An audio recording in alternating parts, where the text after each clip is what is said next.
మహోన్నతుడు మహిమ కలిగిన దేవా, నిత్య నివాసన మా ప్రియ పరలోకపు తండ్రి, మీకు వందనాలు స్తోత్రాలు. కృపగల దేవా, దయగలిగిన తండ్రి, రాజులకు రాజా, ఇంతవరకు నన్ను మమ్మల్ని సజీవులుగా ఉంచినందుకు వందనాలు. చేరి వచ్చిన వారిని బట్టి, రాబోతున్న వారిని బట్టి, యూట్యూబ్ ద్వారా వీక్షిస్తున్న వారిని బట్టి, ప్రతి ఒక్కరిని బట్టి మీకు వందనాలు, స్తుతులు, స్తోత్రాలు. ప్రభువా, సృష్టికర్త అనే దేవా, సర్వశక్తిమంతుడా, సర్వోన్నతుడా, సర్వాధికారి, అగ్ని జ్వాలలు వంటి కనులు కలిగిన దేవా, అపరంజి వంటి పాదములు బోలిన దేవా, నిన్న నేడు రేపు ఏకరీతిగా ఉన్న దేవా, వాక్యమైన దేవా, నాలో ఉన్న దేవా, మా అందరిలో ఉన్న దేవా, మీకు వందనాలు, స్తోత్రాలు. వాక్యము ద్వారా అయ్యా మాతో మాట్లాడే దేవా, మీకు వందనాలు, స్తోత్రాలు. ఈ సమయంలో ప్రభా, నీ కుమారుడు నిలబడుతుండగా, నరపుత్రుడా నువ్వు నిలబడు, మాట్లాడేది నేనని మీరు వాగ్దానం ఇచ్చారు. కృపగల దేవా, నీ కుమారుని ద్వారా ఒక అంతరంలో నుంచి నాతో మాతో అందరితో మీరు మాట్లాడండి. ఆనాడు ప్రత్యక్షపు గుడారాన్ని మహింపరచి, గుడారంలో నుంచి ఇజ్రాయేలీల ప్రజలతో అయా యాజకుని ద్వారా మీరు మాట్లాడేవారు.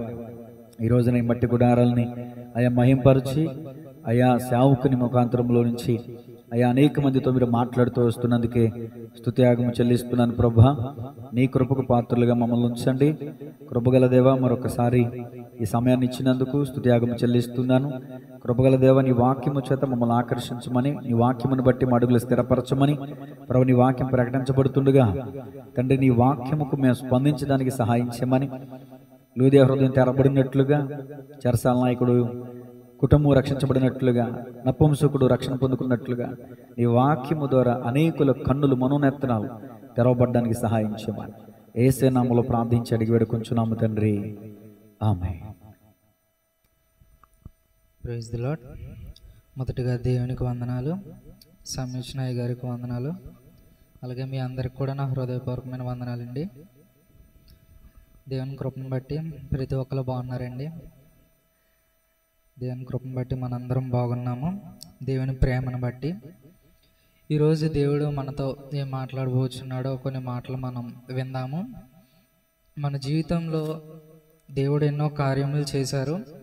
దాన్ని బట్టి మనం దేవుణ్ణి ఆనందపరుస్తున్నామా లేదా అని దాన్ని బట్టి మనం ఈరోజు కొన్ని మాటలు విందాము. దేవుడు మరి మనల్ని ప్రశ్నిస్తున్నారు అనుకోవచ్చు, లేదంటే మనమే దేవుని గురించి ఆలోచిస్తున్నామని మీరు అనుకోవచ్చు.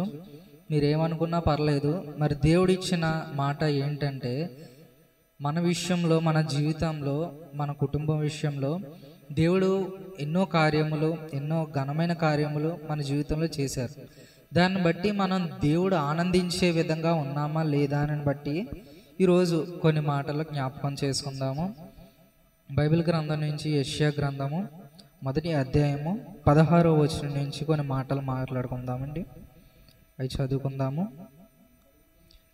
మిమ్మల్ని కడుక్కొని శుద్ధి చేసుకున్నది, మీ దుష్కిలు నాకు కనబడకుండా వాటిని తొలగింపుడి. చూద్దామండి. ఇక్కడ మనకి మొదటి వచనంలో, 16వ వచనంలో, మీ దుష్కిరీలు నాకు కనబడకుండా వాటిని తొలగింపుడి, కీడు చేయకుండా మానడి, మేలు చేయ నేర్చుకున్నది. ఇక్కడ మనం దేవుడు ఏ విధంగా ఆనందిస్తారంటే, మొదటిగా మన ప్రవర్తనను బట్టి దేవుడు ఆనందిస్తారు. ఎందుకంటే మన ప్రవర్తన అనేది సరిగా ఉంటే, అది సరిగా ఉంటే మన ఆలోచన విధానం ఏంటి, మనం చేసే పనులు ఏంటి, అవన్నీ సరిగ్గా ఉంటాయి. కొంతమంది ప్రవర్తన అనేది బాగోదు. ఏ విధంగా ఉంటుందంటే, ఒకరు ఏదైనా సరే ఒక పని చెప్పారంటే ఆ పని తప్ప మిగిలిన పనులు చేయడానికి ఇష్టపడతారు. కావాలని చేయడానికి కొంతమంది ఇష్టపడతారు. కొంతమంది ఏంటంటే నేను చెయ్యాలా అని కొద్దిగా గర్వంతో చేయడానికి ఇష్టపడరు. అలా ఏంటంటే మన ప్రవర్తన అనేది ఎలా ఉండాలంటే, మన క్రైస్తవులుగా, దేవుని బిడ్డలుగా మనం పిలవబడుతున్నామంటే దేవుడు ఆనందించాలి. మన జీవితం బట్టి మన విషయంలో దేవుడు ఆనందించాలంటే మనం ఎలా ఉండాలి అంటే, మిగతా వాళ్ళకన్నా ప్రత్యేకంగా ఉండాలి. ప్రత్యేకమైన జీవితం అనేది మనం కోరుకోవాలి. ఏంటంటే మన జీవితం ప్రత్యేకంగా ఉండాలని మనం కోరుకోవాలి. మన జీవితం అనేది ఇప్పుడు చిన్నప్పటి నుంచి నువ్వు జీవించో, ఒక జీవితం జీవించాం ప్రతి ఒక్కరం. చిన్న వయసులోంచి ఒక జీవితం జీవించాం, మనం ఎదిగిన తర్వాత మరొకలా జీవించాము, ఎలాగన్నా జీవించవచ్చు. కానీ దేవుడిని ఆనందపరచాలంటే మాత్రం ఆ జీవితంలో మనం నడవకూడదు. మన జీవితం ఎలా ఉండాలంటే ప్రత్యేకంగా ఉండాలి. ఆ ప్రత్యేకమైన జీవితం అనేది మనలో ఉన్నప్పుడు అప్పుడు మనకి దేవుడు మన విషయంలో ఒక ఆనందం అనేది చూస్తాడు. ఏంటంటే ఇప్పుడు మనం ప్రత్యేకంగా అంటే ఎలా జీవించాలి, అందరూ చేసినట్టు కాకుండా నేను ఏమైనా కొత్తగా చేయాలా అని అనుకోవచ్చు. కానీ అలా కాదు. ఇప్పుడు చెప్తున్నాం కదండి, ఇక్కడ ఈ మాటల్లో దేవుడు చెప్తున్నాడు, మీ దుష్క్రియలను నాకు కనబడకుండా వాటిని తొలగింపుడి. అంటే మనం చేసే పనులు అంటే మంచి పనులు కాదు అన్న ఉంటాయి కదా, అలాంటివి దేవుడు కనబడకుండా వాటిని తీసివేసుకోవాలి మొదట. అంటే మన జీవితంలో ఏదైనా తప్పులు చేస్తున్నాము అంటే అవి చేయకుండా మానుకోవాలి. అవి చేయకుండా మానుకొని అది దేవుడి దగ్గర దాకా రాకుండా మనం ఏం చేయాలంటే మన దగ్గరే వాటిని కడిగేసుకొని మనం ఏం చేయాలంటే శుద్ధి చేయబడాలి. శుద్ధి చేయబడినప్పుడు అప్పుడు దేవుని దగ్గరికి వచ్చామంటే దేవుడి దగ్గర అవి కనబడవు. అంతే కదండి. ఇప్పుడు ఎవరైనా సరే ఒక చిన్న పిల్లాడు ఏదన్నా సరే మనం తెలియకుండా తినేసాడు అనుకోండి, వాడు మూతికి అంటుకుంటుంది. ఆడేం చేస్తాడు, ఆడు మూతికి అంటుకోకుండా మొత్తం తుడిసేసుకొని మన దగ్గరకు వస్తాడు. ఎందుకు? మన దగ్గరకు వస్తే తెలియకుండా తిన్నాడు కాబట్టి ఒక 2 పడుతాం. దాన్ని బట్టి వాడు ఏం చేస్తాడంటే భయపడతాడు. అలాగే దేవుడికి తెలియకుండా, తెలిస్తే దేవుడికి, కానీ మనం ఏమనుకుంటామంటే తెలియకుండా చేసినామని. అలాగేంటంటే దేవుడికి విరుద్ధమైన పనులు చేసినప్పుడు మనం ఏం చేయాలంటే దేవుడి దగ్గరికి వెళ్ళేటప్పటికి అవన్నీ మనం కడిగేసుకోవాలి. అలాగని ఎప్పటికప్పుడు తినేసి ఎప్పటికప్పుడు కడిగేసుకోవడం కాదు. కడుక్కున్నాం అంటే మళ్ళీ అట్లా జోలికి వెళ్ళకూడదు. అలా ఏంటంటే అవి మనం కడిగేసుకొని దేవుడికి కనబడకుండా మనం దేవుడి దగ్గరికి రావాలి. తర్వాత మాటగా మనం చూస్తే అక్కడ కీడు చేయటం మానుడి, మేలు చేయ నేర్చుకోవాలి. అంటే దుష్క్రియలు చేసేవారు ఏం చేస్తారంటే కీడు చేయడానికే చూస్తారు. అలాగా కీడు చేసేవారిగా మనం ఉంటే వాటిని మానుకోవాలి, మేలు చేయడాన్ని నేర్చుకోవాలి. అంటే మేలు చేయడం అంటే ఈరోజు మనం చూస్తాం మన జీవితంలో చాలామంది ఎలా చేస్తారంటే మేలు అనేది ఒక లేని వారికి ఏదన్నా పెట్టడం అవ్వచ్చు, లేదంటే ఎవరికన్నా సరే దానం చేయడం అవ్వచ్చు, లేదంటే ఎవరన్నా సరే బాగా ఆర్థికంగా బలహీనంగా ఉన్న వారికి సహాయం చేయడం అవ్వచ్చు, లేదంటే బాగా బాధలు ఉన్న వారికి 2 మాటలు చెప్పడం అవ్వచ్చు. ఇలాగా ఏ విషయంలోనైనా సరే మేలు చేయడం అనేది మనం నేర్చుకోవాలంట. అంటే మన జీవితంలో మేలు అనేది మనకి బాగా తక్కువగా ఉన్నది. దేవుడు ఈరోజు చెప్తున్నాడు మన జీవితంలో మేలు చేయడం నేర్చుకోండి అని మనందరికీ చెప్తున్నారు. ఏ విధంగా అంటే మనం దుష్క్రియలు మానుకొని అప్పుడు మేలు చేయడం, అప్పుడే దేవుడు మన జీవితంలో మనం బట్టి, మన ఆత్మీయతను బట్టి మనల్ని చూసి ఆనందిస్తాడు. దేవుడికి మనం ఇచ్చేది అదే. దేవుడికి మనకి దేవుడికి మధ్యలో దేవుడు మనకి ఎన్నో బహుమానాలు ఇచ్చాడు. మన జీవితమే ఒక పెద్ద బహుమానం. అది దేవుడి దగ్గర నుంచి మన జీవితం అనేది మనం పొందుకున్నాం. మనం ఇప్పుడు ఎలా జీవిస్తున్నామంటే దేవుని కృపే, దేవుని ప్రేమే, మన మీద దేవుడు చూపించే ప్రేమే. దాన్ని బట్టి మనం తిరిగి ఏదోలాగా దేవుని సంతోషపెట్టే రీతిగా మనం ఉండాలి. ఈరోజు ఎవరైనా సరే ఒక పెద్దవాళ్ళు వాళ్ళ దగ్గర పనిచేసే వాళ్ళకి ఎంతో సహాయం చేస్తున్నారంటే ఆ కింద పనిచేసే వాళ్ళు ఏం చేస్తారంటే ఆ సహాయాన్ని బట్టి వాళ్ళ పని నమ్మకంగా చేస్తారు. అదే వాళ్ళు తిరిగి ఇచ్చేది వాళ్ళకి. అలా ఏంటంటే మనం కూడా దేవుడి దగ్గర మనం ఒక పనివారుగా ఉంటే మనం దేవుడికి ఏమి ఇవ్వగలం? అలా దేవుని కుమారులుగా కుమార్తెలకు ఈరోజు పిలువబడుతున్నాం. అలాంటప్పుడు దేవుని సంతోషపెట్టడం తప్పులేదు కదా. దేవుడి చిత్తం అనేది మన జీవితంలో ఎన్నో ఉండొచ్చు, అవన్నీ దేవుడు జరిగిస్తున్నాడు. కానీ మనం ఏం చేస్తున్నాం ఏంటంటే ఆ చిత్తానుసారంగా నడుస్తున్నామో నడకపోవడం గురించి పక్కన పెడితే తిరిగి మనం దేవుని ఎడల మనం ఎలాంటి ఆలోచన కలిగి ఉన్నాం అనేది ఈరోజు దేవుడు అడుగుతున్నారు ప్రతి ఒక్కరిని. ఏంటంటే నేను నీకు ఎన్నో ఇచ్చాను కదా, మరి తిరిగి నా ఎడల నువ్వు ఎలా ఆలోచన కలిగి ఉన్నావు? దేవుడు అడుగుతున్నారు ఈరోజు ప్రతి ఒక్కరిని, నాతో సహా ప్రతి ఒక్కరిని దేవుడు అడుగుతున్నాడు, నేను నిన్ను ప్రేమిస్తున్నాను, నీ జీవితంలో ఎన్నో కార్యములు చేశాను, మరి నా కోసం నువ్వు ఏమైనా చేసావా? ఈరోజు దైవజనులు ఉన్నారంటే వాళ్ళ జీవితమే దేవుడికి ఇచ్చేశారు, అది దేవుడికి ఇచ్చారు వాళ్ళు, దాన్ని బట్టి దేవుడు ఆనందిస్తారు. మిగతా వాళ్ళు దేవుడికి ఏమి ఇవ్వకుండా ఏంటంటే మామూలు చేర్చుకొచ్చి వాక్యం వింటూ వాళ్ళు దైవానుసారంగా బ్రతుకుతూ వాళ్ళు ఏంటంటే ఉంటారు. కానీ దేవుడు అది కోరుకుంటున్నాడు, అది దేవుడు కోరుకునేది కాదంటలేదు. కానీ దేవుడిని ఇంకా ఆనందపరిచే విధంగా మనం ఉండాలి. ఎందుకంటే మన జీవితంలో దైవజనుల గురించి పక్కన పెడితే మిగతా వాళ్ళు ఏం చేస్తారంటే బాగా ఆత్మీయంగా ఉన్నా సరే వాళ్ళ జీవితంలో ఎన్నో కానీ తప్పులు చేస్తూనే ఉంటారు. ఎందుకంటే తప్పు చేయని వాళ్ళు ఎవరన్నా ఉన్నారంటే ఎవ్వరు లేరు. భూమి మీద ప్రతి ఒక్కరు పాపమే, భేదం ఏమీ లేదు, అందరూ పాపులమే అని చెప్పి దేవుడు చెప్తున్నారు వాక్యం ద్వారా. ఏంటంటే ప్రతి ఒక్కరు పాపంలోనే ఉన్నారు, మనం పాపులుగానే ఉన్నాం. దేవుడు ఏం చేస్తున్నాడంటే మనం శుద్ధిపరచడానికి చూస్తున్నాడు. దాన్ని బట్టి మనం శుద్ధిపరచబడి దేవుణ్ణి ఆనందపరిచే విధంగా ఉండాలి. ఇప్పుడు బైబిల్ గ్రంథంలో చాలా మంది ఉన్నారు భక్తులు. ఇప్పుడు యోనా గారిని మనం తీసుకుంటే యోనా గారు ఏం చేశారంటే మొదటిగా దేవుడు ఒక మాట చెప్పారు, ఏంటంటే ఒక గ్రామానికి వెళ్ళు, ఒక దేశానికి వెళ్ళు అని చెప్పి పంపించడానికి ఇష్టపడ్డారు. యోనా గారు ఏం చేశారంటే వెళ్లకుండా వేరే దగ్గరికి వెళ్ళడానికి సిద్ధపడ్డాడు, వెళ్ళడానికి ఇష్టపడ్డాడు. ఎందుకంటే అక్కడికి వెళ్తే ఏం జరిగేది ఉండదు, దేవుడు కరుణామయుడని మనం చివరిలో చూస్తాం. ఎందుకంటే యోనా అదంతా ఏంటంటే నినివే పట్టణానికి వెళ్ళినప్పుడు అక్కడ జరిగిందంతా చూసి యోనా ఏం చేస్తాడంటే కోప్పడతాడు దేవుడి మీద. నేను ఇంటి దగ్గర ఉన్నప్పుడు అనుకున్నాను నువ్వు కరుణామయుడు కాబట్టి వీళ్ళని ఏం చేయవు, నేను చెప్పడం వేస్ట్ అని చెప్పి అనుకుంటాడు. అలా ఏంటంటే ముందుగా అనుకున్నాను నేనని చెప్పి వెళ్ళడానికి ఇష్టపడ్డాడు. కానీ దేవుడు వదిలేడా యోనాని? వదలలేదు. మరి దేవుడు అసలు ఎందుకు వదలలేదు యోనాని? యోనా కాబట్టి ఇంకోళ్ళని ఏర్పరచుకోవచ్చు కదా. ఇప్పుడు యోనా కాకపోతే అక్కడ ఎంతో మంది జనాంగం ఉంటారు, దేవుడు ఏర్పరచుకోవాలనుకుంటే యోనా కాబట్టి ఇంకోళ్ళు ఉంటారు. మరి యోనానే ఎందుకు పట్టుకున్నారు? ఒక్కొక్క జీవితానికి ఒక్కొక్క లక్ష్యం అనేది దేవుడు ఏర్పరుస్తారు. ఇప్పుడు ఎవరు చేయాల్సింది వాళ్ళే చేయాలి. వీళ్ళు కాకపోతే ఇంకోళ్ళు, వీళ్ళు కాకపోతే ఇంకోళ్ళు అని దేవుడు అలా చూసి వీళ్ళు కాకపోతే ఇంకొకరు అని చెప్పేసి వీళ్ళని వదిలేడు దేవుడు. ప్రతి ఒక్కరిని అందరినీ కలిపి ఒక ప్రేమ కాదు, ప్రతి ఒక్కరికి అంత ప్రేమ అనేది దేవుడు ఆ ప్రేమ అనేది ప్రతి ఒక్కరికి ఒకలాగే చూపిస్తున్నారు. ఇప్పుడు దేవుడికి ఈ భూమి అనేది ఎంత, దేవుడికి ఇది పాదపీఠం అంటే అసలు దేవుడికి భూమి అనేది ఎంత? చిటికేస్తే పేలిపోయే అంత ఒక బుడగ లాంటిది, అంతే, ఏం కాదు. చిటికేస్తే పేలిపోద్ది మన జీవితాలు ఏం కాదు. ఇప్పుడు మన జీవితాలు అనేది దేవుడికి ఎలా ఉన్నాయంటే బాధపడే రీతిగా ఉన్నాయి, అంత బాధ కలిగించే రీతిలో ఉన్నాయి మన జీవితాలు. మరి ఈ భూమి కాకపోతే ఇంకో భూమి సృజించలేరా దేవుడు? మాటతో సృజించగలరు. ఇప్పుడు మనల్ని ఎంతో ఇష్టంగా చేతితో సృజించారు, చేతితో సృజించిన వాళ్ళు ఎలా ఉన్నారు కదా అని మాటతోనే మనల్ని కూడా సృజించవచ్చు కదా, వేరే భూమిని సృజించవచ్చు కదా. మనల్ని దేవుడు ప్రేమించాడండి, ప్రతి ఒక్కరిని ఎంత ప్రేమించారంటే ఆయన ప్రాణం ఇచ్చే అంత ప్రేమించి మనల్ని ఎంతో ఆనందపరుస్తున్న దేవుడిని మనం అసలు ఆనందపరుస్తున్నామా? దేవుడి ఎడల మనం అసలు దేవుడు మన జీవితంలో దేవుడు ఏం కోరుకుంటున్నాడు? దేవుడు మన జీవితంలో అసలు మనల్ని ఏం కోరుకుంటున్నాడని మనం ఎప్పుడైనా ఆలోచిస్తే దేవుడు ఒకటే, మనం ఆయన కుమార్తెలుగా నిజమైన కుమార్తెలుగా ఉండాలి.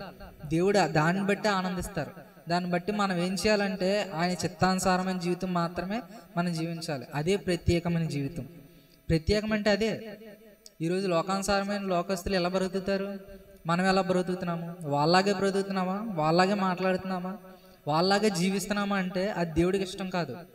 దేవుడు అనుభవించి ఏంటంటే దేవుడు చెప్పే జీవితం అనేది వాళ్ళకి మనకి చాలా ప్రత్యేకమైనది. దేవుడు ఇక్కడ తర్వాత వచనంలో మనం చూసుకుంటే కీడు చేయటం మానుడి, మేలు చేయ నేర్చుకునడి, న్యాయము జాగ్రత్తగా విచారించుడి, హింసించబడు వారిని విడిపించుడి, తండ్రి లేని వారికి న్యాయం తీర్చుడి, విధవారి పక్షమున వాదించుడి. అంటే ఇక్కడ దేవుడు చెప్తున్నాడు ఈ విధంగా మీరు ఉండాలి అని చెప్పి దేవుడు ప్రతి ఒక్కరికి చెప్తున్నారు. ఎలా ఉండాలి అంటే మీరు ఎవరి పక్షంగా వాదించాలి అంటే విధవారి పక్షంగా న్యాయం తీర్చడానికే న్యాయంగానే మీరు ఉండాలి. న్యాయం మాత్రమే మీరు తీర్చడానికి ఇష్టపడాలి.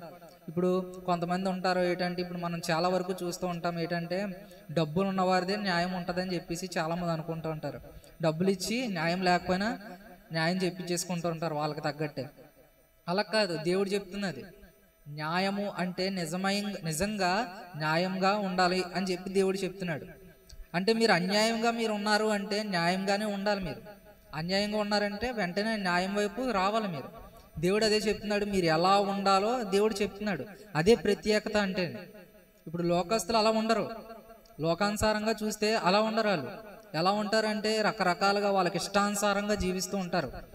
ఈరోజు మనం చూస్తున్నాము ఎలా ఉన్నారంటే రకరకాలుగా వాళ్ళకి నచ్చినట్లు తల్లిదండ్రులు చెప్పినట్టు కాకుండా వాళ్ళ స్నేహితులతో అవ్వచ్చు, లేదంటే వాళ్ళ బంధుమిత్రులతో అవ్వచ్చు, వాళ్ళు ఏం చేస్తున్నారంటే వాళ్ళకి నచ్చినట్టు జీవితం అనేది కోరుకుంటున్నారు. కోరుకోవచ్చు, తప్పులేదు. కానీ అది తప్పు రైటు కూడా వాళ్ళు ఆలోచించాలి. కానీ వాళ్ళ ఆలోచన ఎలా ఉన్నదంటే ఆనందం మాత్రమే. ఎలా ఉంటే అలా ఇంకా జీవించడం. వాళ్ళకి ఎంత ఆనందం కావాలనుకుంటే ఎలా ఉన్నదో అసలు అది ఆనందం ఎక్కడ దొరుకుతుందో వెతుక్కుంటున్నారు.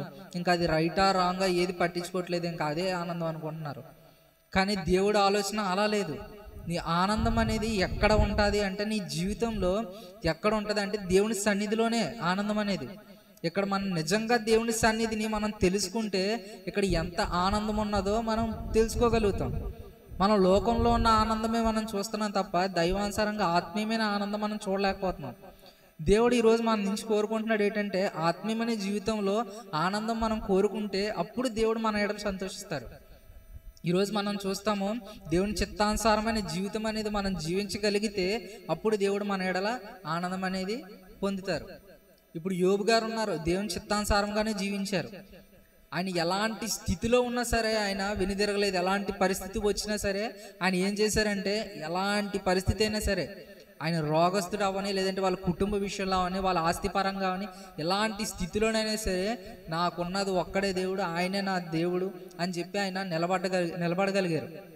మన జీవితంలో అలా ఉండగలుగుతున్నామా అంటే ఉండలేకపోతున్నాం ఈరోజు. మరి దేవుడు మన ఎడల ఎలా ఆనందిస్తారు? మనం ఈరోజు ఎలా ఉంటున్నాము? ఒక చిన్న జ్వరం వచ్చిందంటే దేవుని దూషించేవారుగా ఉంటున్నాం. అసలు దేవుడు నన్ను చూస్తున్నాడా అని చెప్పి ఆలోచన కలిగి ఉంటున్నాం. ఈరోజు మనకి ఒక చిన్న తలనొప్పి వస్తే చాలు, లేదంటే ఒక చిన్న దెబ్బ తగిలితే చాలు, మనం ఏం చేస్తామంటే వెంటనే దూషించడం ప్రారంభిస్తాం. ఏంటంటే ఇప్పుడు మనకి ఒక దెబ్బ అనేది, ఇప్పుడు ప్రతి ఒక్కరికి దెబ్బలు తగులుతాయి కదా. ఆ దెబ్బలు తగిలినప్పుడు ఏంటంటే మన నోటంటే ఎలా వస్తాయంటే మాటలు రకరకాలుగా, అసలు మనం భరించలేని నొప్పి మరి పడుతున్నప్పుడు రకరకాలుగా వస్తాయి కదా మాట.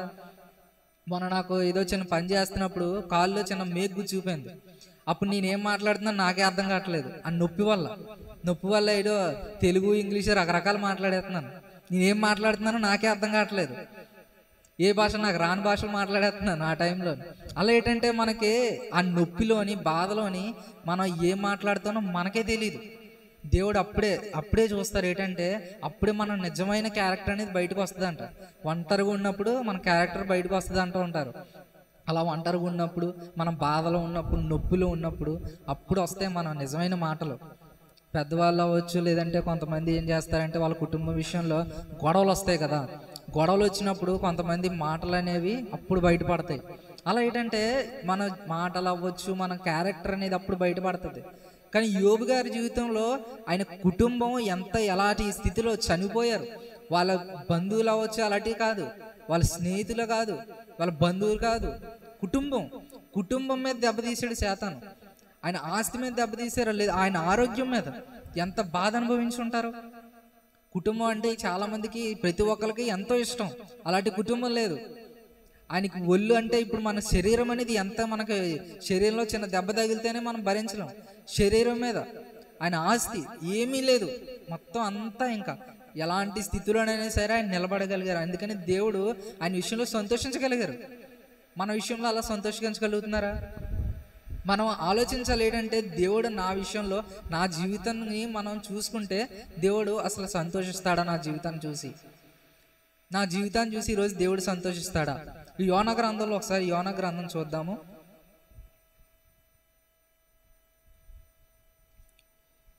యోనా చివరి అధ్యాయము చివరి వచనం చూద్దాం.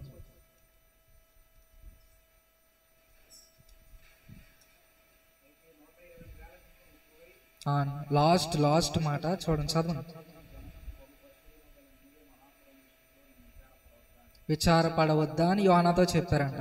అంటే దేవుడు విచారపడవద్దా అంటే అక్కడ ఆ పట్టణంలో ఉన్న పట్టణస్థుల గురించి దేవుడు విచారపడవద్దా అని యోనా గారితో చెప్తున్నారంట. అంటే అక్కడ ఆ నినివే మహాపట్టణం మందు జనం ఉన్నారు, పశువులు ఉన్నాయి, నేను కోరుకున్న వారు ఉన్నారు, నా పిల్లలు ఉన్నారు, నేను వారిని బట్టి ఎంతో విచారపడుతున్నాను కదా, మరి ఆ విషయంలో మరి నేను విచారపడవద్దా అని చెప్పి వాళ్ళు ఏం చేశారు? పాపం చేశారు, తప్పు చేశారు. దేవుడు వాళ్ళు శిక్షించారా? వాళ్ళు తప్పు ఒప్పుకుంటారని చెప్పి దేవుడు ఏం చేశారు? యోనాను పంపించారు.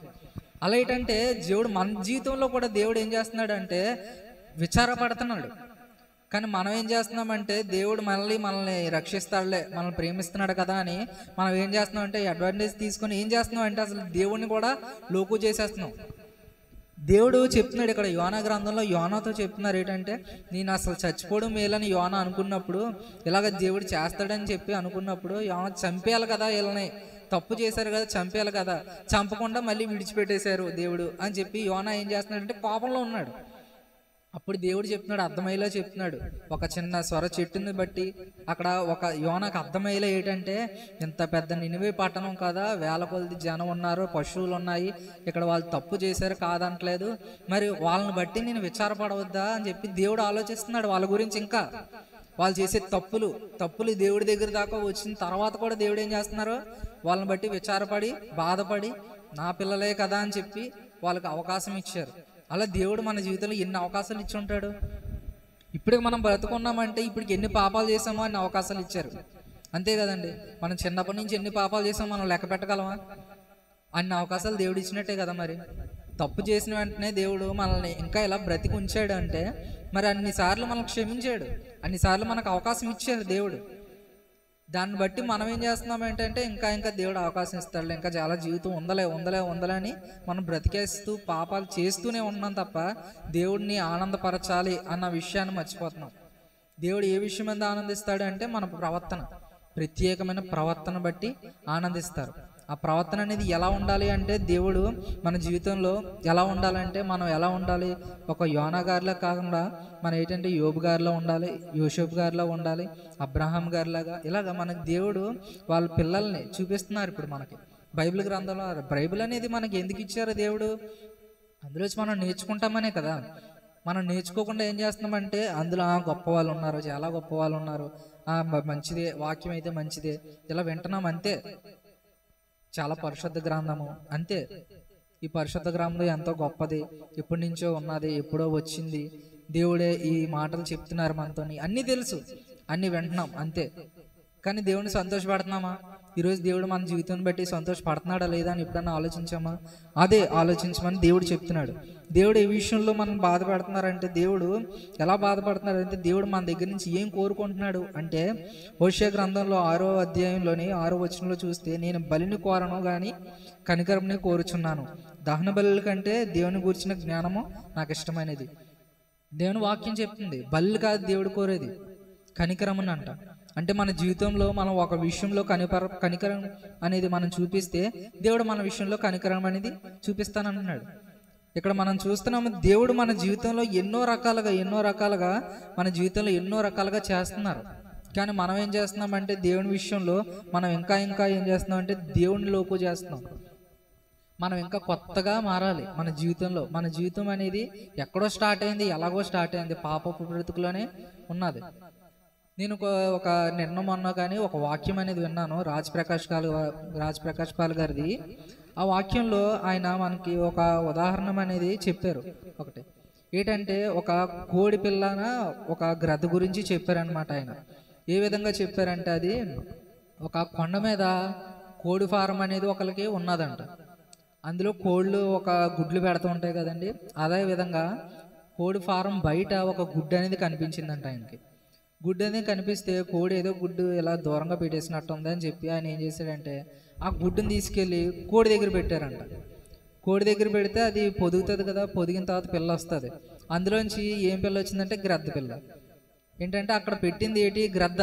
అంటే కొండ మీద గ్రద్దలు తిరుగుతాయి కదండి, గ్రద్ద అనేది గుడ్డు పెట్టేసింది అక్కడ ఆ గుడ్డు తీసుకెళ్ళి కోడి దగ్గర పెడితే పిల్ల గ్రద్ద వచ్చింది. అవి ఏం చేస్తాయి, కోళ్ళు పుట్టిన వెంటనే ఎలా ఎదుగుతాయో మనకు తెలియదు కాదు కదా, అవి కోళ్ళలాగే ఎదుగుతూ కోళ్ళతోనే ఉంటూ అది ఏం చేస్తుందంటే కింద ఉన్న ఆహారమే చూస్తుంది. అది గ్రద్దలు ఏం చేస్తాయి, ఎత్తులోంచి ఎత్తైన ఆహారాన్ని చూస్తాయి. ఏంటంటే కింద ఉన్న ఆహారమే ఎత్తులోకి తీసుకెళ్ళి తింటాయి. అవి ఏం చేస్తాయంటే రాయలిటీగా బతుకుతాయి. అవి ఏంటంటే గ్రద్ద అనేది రాజు పక్షులకి. అలాంటి రాజు, ఇక్కడ రాజు పిల్ల అనేది ఎక్కడున్నది, కోళ్ళ దగ్గర ఉన్నది. కోళ్ళ దగ్గర ఉంటూ కోళ్ళలాగే బ్రతుకుతూ ఏం చేస్తుందంటే ఆ కోళ్ళు ఆ తల్లి ఏం చెప్తే అది పిల్ల అనేది చేస్తూ ఆ పిల్లలతో పాటు ఎదుగుతూ ఉన్నదంట. కొన్ని రోజులకి కొద్దిగా ఎదిగిన తర్వాత తల్లి అనేది ఏం చేస్తుంది అంటే పిల్లలకి ఎగరడం అనేది, పరిగెట్టడం అనేది నేర్పిస్తూ ఉంటుంది కదా. బాగా చిన్న వయసులో కాకుండా కొద్దిగా ఎదిగే టైంకి నేర్పిస్తుందంట. అలా నేర్పిస్తూ కొద్దిగా వయసు వచ్చిందంట, కొద్దిగా ఎగిరే అర్హత అనేది దానికి వచ్చేటట్టుగా ఎదిగిందంట. ఎదిగే టైంకి ఈ కోడి అనేది ఏం చేస్తుందంటే పిల్లలందరినీ దూరంగా తీసుకెళ్ళి ఎగరడం నేర్పిస్తుందంట. అప్పుడు ఎగరడం నేర్పిస్తున్నప్పుడు ఆ పిల్లలన్నీ చూస్తూ ఉంటాయి తల్లి దూరంగా ఎగురుతున్నప్పుడు పిల్లలు ఏం చేస్తాయంటే సంబరపడిపోతున్నాయంట. ఏంటంటే అమ్మ ఎంత ఎత్తి ఎదిగిందో, ఎంత ఎగిరిందా అని. ఈ పిల్లకి మాత్రం కొద్దిగా తక్కువే కదా, ఇంతే కదా అనిపిస్తుందంట. ఎందుకంటే ఇది ఎవరి పిల్ల, గ్రద్ద పిల్ల, రాజు పిల్ల. అప్పుడు కొన్ని రోజులకి ఇలా పైకి చూస్తే గ్రద్ద ఎగురుతుందంట అలా ఆకాశంలో. గ్రద్ద ఎగురుతున్నప్పుడు వాళ్ళ అమ్మ దగ్గరికి వెళ్ళి అడిగిందంట, అమ్మ అది ఏంటి అని చెప్పి. అదా రాజు, గ్రద్దలన్నిటికీ రాజు, అది మనల్ని తినేస్తుంది అని చెప్పేసి దాన్ని చూసి భయపడుతూ పక్కకు వచ్చే అనుకుంటే దాన్ని తీసుకెళ్ళిపోయిందంట. ఒక 2-3 రోజుల తర్వాత దీని ఛాన్స్ వచ్చిందంటే ఏంటంటే ఎగిరే ఛాన్స్ వచ్చినప్పుడు పిల్లలన్నీ ఎగురుతున్నాయంట. ఇలా ఎగురుతున్నాయి, ఇలా కింద పడిపోతున్నాయి, ఇలా ఎగురుతున్నాయి, ఇలా పడిపోతున్నాయి. ఇది మాత్రం ఒక 2 అడుగులు వెనక్కేసి స్పీడ్గా ఎగరడం ప్రారంభించిందంట. ఎగురుతూ ఉంటుంది తప్ప కింద దిగట్లేదంట ఇంకా రెక్కల వల్ల. ఏంటంటే రాజు పిల్ల. అప్పుడు కిందకు చూస్తేనేమో వాళ్ళ తల్లి పిల్లలన్నీ చిన్న అయిపోతున్నాయంట. అప్పుడు ఈ తల్లి అనేది గట్టి కేకేసిందంట. పిల్లగానే ఆ పిల్ల అనేది మళ్ళీ కిందకు వచ్చి, అమ్మ నేను నీ పిల్లని కాదు, అదిగో పైన ఎగురుతుంది చూసావా ఆ పిల్లనే, నేను మిమ్మల్ని ఏం చేయను, నువ్వు చెప్పావు కదా అది తినేస్తుందని, మిమ్మల్ని ఏం చేయను నేను, కానీ నా స్థానం ఇది కాదు, నా స్థానం అది, నేను వెళ్ళిపోతున్నానని చెప్పి వెళ్ళిపోయిందంట. ఇందులోంచి మనం అర్థం చేసుకోవాల్సింది ఏంటంటే పుట్టడం ఎక్కడ పుట్టింది? కోడి దగ్గరే పుట్టింది, అందులోనే పెరిగింది. కానీ దానికి ఒక ప్రత్యేకమైన లక్షణాలు ఉన్నాయి. అది తెలుసుకున్నది. అది ఏ లక్షణాలు ఉన్నాయంటే దాని రాజు లక్షణాలు కదా, నేను రాజు పిల్లను కదా అని చెప్పి తెలుసుకున్నదంట. తెలుసుకొని ఎగరడం ప్రారంభించి అప్పుడు ఏం చెప్పిందంటే, నేను ఇక్కడ కాదు ఉండాల్సింది అక్కడ, నేను తినాల్సింది ఇది కాదు అక్కడ ఉన్న ఫుడ్ అని చెప్పి వెళ్ళిపోయింది. అలాగా మనం కూడా ఇక్కడ ఏం చేస్తున్నామంటే ఈ కోడిలతో పాటు అంటే లోకానుసారమైన జీవితంతో, లోకానుసారమైన వ్యక్తులతో మనం బ్రతుకుతున్నాం. కానీ దేవుడు చెప్తున్నాడు, నువ్వు ఇక్కడ కోడి బ్రతుకు బతుకుతున్నావు, నువ్వు కోడి పిల్లవు కాదు, రాజు పిల్లవి, నేను రాజుని, నా పిల్లవాడివి నువ్వు, నా పిల్లవి నువ్వు అని చెప్పి దేవుడు మనకు చెప్తున్నాడు. అప్పుడు మనం ఏం చేయాలి? వెంటనే రాజు స్థానంలోకి రావాలి, రాజకుమారుడి స్థానంలోకి రావాలి. వస్తే అప్పుడు దేవుడు ఏం చేస్తాడంటే దాన్ని బట్టి ప్రత్యేకమైన జీవితం అనేది మనకి ఇస్తాడు, దాన్ని బట్టి దేవుడు ఆనందిస్తాడంట.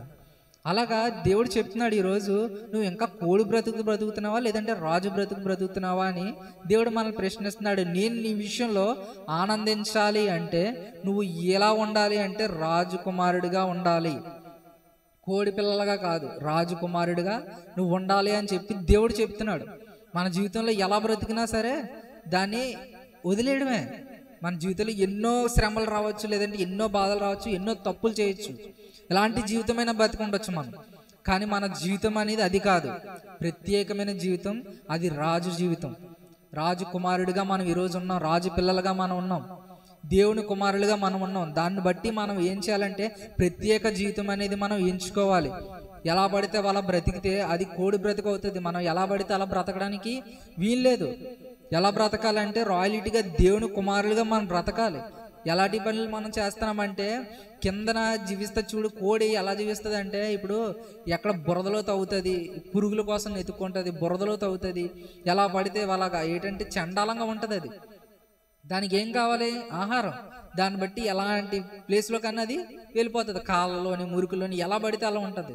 కానీ గ్రద్దలకు కాదు, పస్తునైనా ఉంటుంది కానీ మురుకులోకి దిగదు. అది ఎలాగైనా ఉంటుంది కానీ కిందకు రాదు, అది కిందన ఉండదు, అది గాల్లోనే ఉంటుంది, కిందకు చూస్తుంది, కింద ఉన్న ఆహారాన్ని పైకి తీసుకెళ్ళి తింటది తప్ప ఎలా పడితే అది ఉండదు, ఎలా పడితే అలా ఉండదు. అది దాని జీవితం వేరే, ప్రత్యేకత దానికి ఉన్న ప్రత్యేకత వేరే. అలాగ మనకు కూడా దేవుడు చెప్తున్నాడు, ఎలా పడితే అలా మురుగైన జీవితం మనం జీవించకూడదు. పాపపు జీవితం అనేది మనకు జీవించడం అనేది దేవుడికి ఇష్టం లేదు. దేవుడికి ఏది ఇష్టము అంటే మన జీవితం అనేది ప్రత్యేకమైన జీవితంగా మనం జీవిస్తే అప్పుడు దేవుడు మన విషయంలో ఆనందిస్తాడు. మన జీవితంలో ఎలా ఉండాలి అని దేవుడు మనకి ఈ బైబిల్ గ్రంథం వల్ల అనేక విషయాల్లో మనం చెప్తున్నాడు. ఇక్కడ మనం చూస్తున్నాం కదా, యెషయా గ్రంథంలో మనం చదివాం కదండి, అక్కడ దేవుడు ఎలా జీవించాలో దేవుడు మనకి చెప్పారు. దానిని బట్టి మనం ఇష్టమైన పనులు, దేవుడికి ఇష్టమైన పనులు మనం చేస్తే అప్పుడు దేవుడు మన జీవితంలో మనల్ని చూసి దేవుడు ఆనందం అనేది పొందుకుంటారు. మత్తయి సువార్త 10:39 మనం చూస్తే అక్కడ కూడా దేవుడు మనకి ఎన్నో విధాలుగా మనకి దేవుడు చెప్తున్నాడు. మత్తయి సువార్త 10:39 చదువుకుందాం ఒకసారి.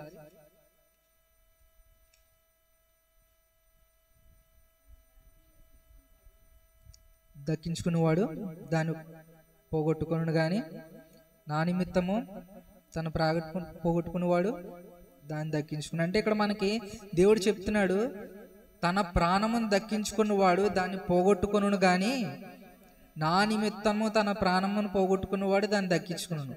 ఇక్కడ మనకి తిరగేసి ఉన్నట్టు కనిపిస్తుంది కానీ దాన్ని మనం ఒకసారి మళ్ళీ చదివితే అక్కడ మనకు ఒక మాట అనేది కనిపిస్తుంది.